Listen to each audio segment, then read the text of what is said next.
निगाही का गुनाह है।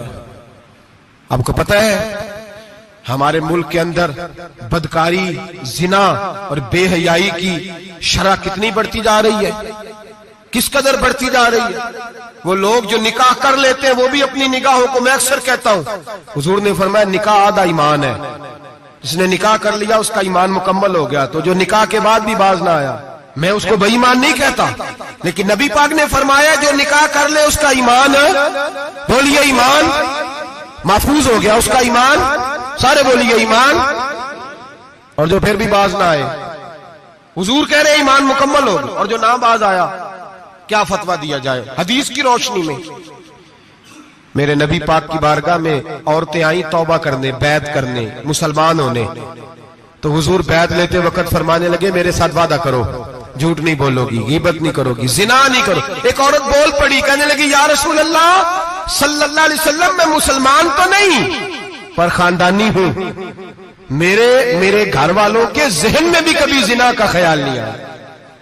हम तो इसे खानदानों के वकार के खिलाफ समझते हैं। रोज बुरी नजर से किसी को देखना और किसी के बारे में गलत बातें, नाराज ना होना। बहुत सारे बूढ़े भी लज्जत ले लेके जुर्म बयान करते हैं, गुनाह बयान करते हैं, गलत बातें करते हैं, किसी औरत के बारे में तबसरा करते हैं। क्या समझते हैं मर्द और औरत माज़अल्लाह ताला एक कमरे में जाके बदकारी करे तो वही जिना है? मेरी तरफ देखिए और झांक करके सुनिए क्या अर्ज कर रहा हूं, इधर देखिए मेरी तरफ। नबी पाक सल्लल्लाहु अलैहि वसल्लम ने फरमाया जिना जुबान का भी होता है, जिना कान का भी होता है, जिना आंख का भी होता है। हुजूर किस तरह? फरमाया जिसने गंद देखा उसने आंख का जिना किया, जिसने लज्जत लेके सुना, चुप नहीं कराया, पूरी बात सुनी, वो भी जानी है। और जिसने गंदी बात बोली वो मुंह का जानी है, जिसने गंद सोचा वो दिमाग का जानी है। और जानी को सबसे पहली सजा अल्लाह ये देता है कि सजदे की लज्जत छीन लेता है, इबादत का सुरूर छीन लेता है, उसका नमाज में दिल नहीं लगता। कुरान में सबसे पहली सजा उसे अल्लाह अपने दरवाजे से दूर कर देता है। भाइयों आज हमारे सजदे बेकैफ हैं, आज लोग गलत जगह पे घंटों बैठे रहते हैं। मस्जिदों में लोगों के दिलों को घबराहट होती है, लोग भागते हैं। मेरे नबी पाक ने फरमाया तो नजर को पाक कर ले, अल्लाह तेरी इबादत में लज्जत पैदा फरमा देगा।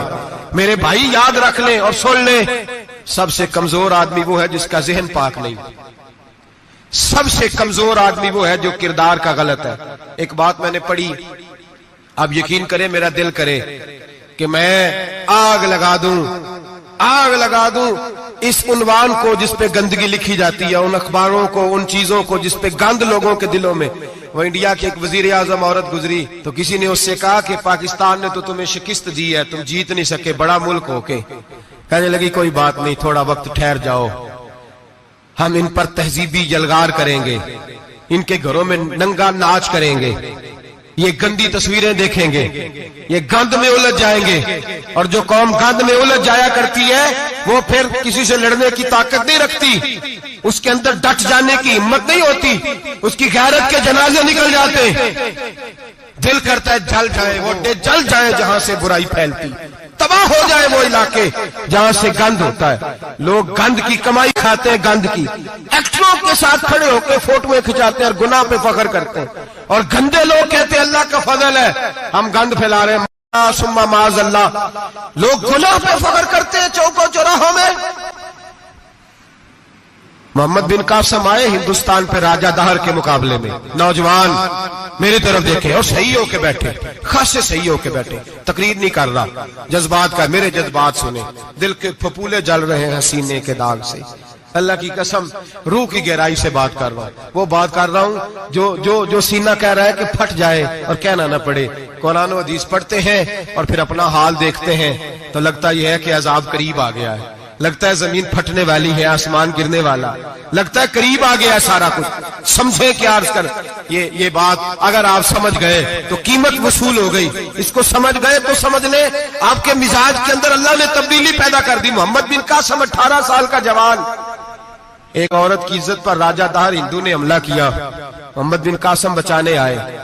जब हिंदुस्तान आए फौज थोड़ी थी, इलाका थोड़ा था, राजा दाहर की फौज बहुत ज्यादा, और फिर अपना अरब छोड़ के यहां आके हिंदुस्तान में उसके इलाके में उस पर हमला करना। हालात खराब थे।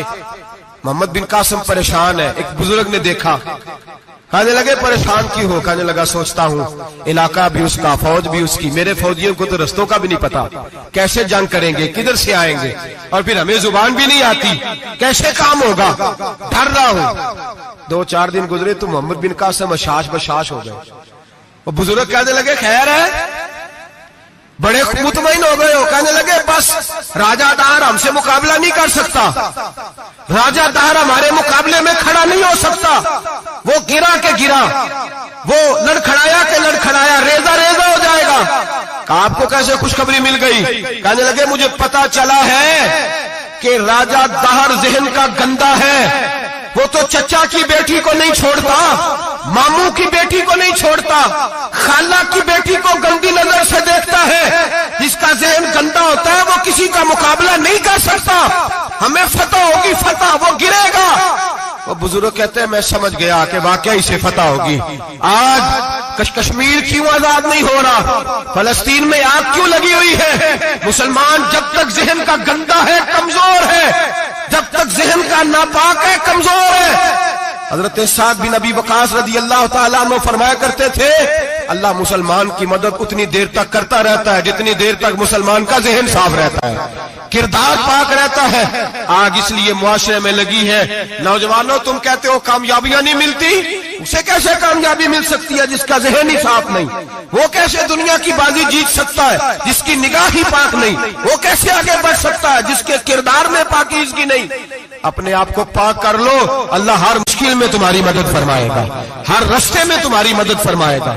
और मैंने कहा जब आदमी नापाक होता है तो रब करीम उससे इबादत की लज्जत छीन लेता है। और अल्लाह की सबसे बड़ी सजा यह है कि किसी को सजदा न लंबा करना दे। रब करीम सबसे ज्यादा उससे नाराज है जिसको कुरान पाक के खोलने की तौफीक ना हो। सबसे ज्यादा रब करीम उस शख्स से नाराज है जो अल्लाह की बारगाह में झुकने की लज्जत छोड़ जाए। मेरे नबी पाक सैयद आलम अलैहिस्सलाम के सहाबा लंबी इबादतें करते थे, लंबी। किसी ने कहा था रूम के बाद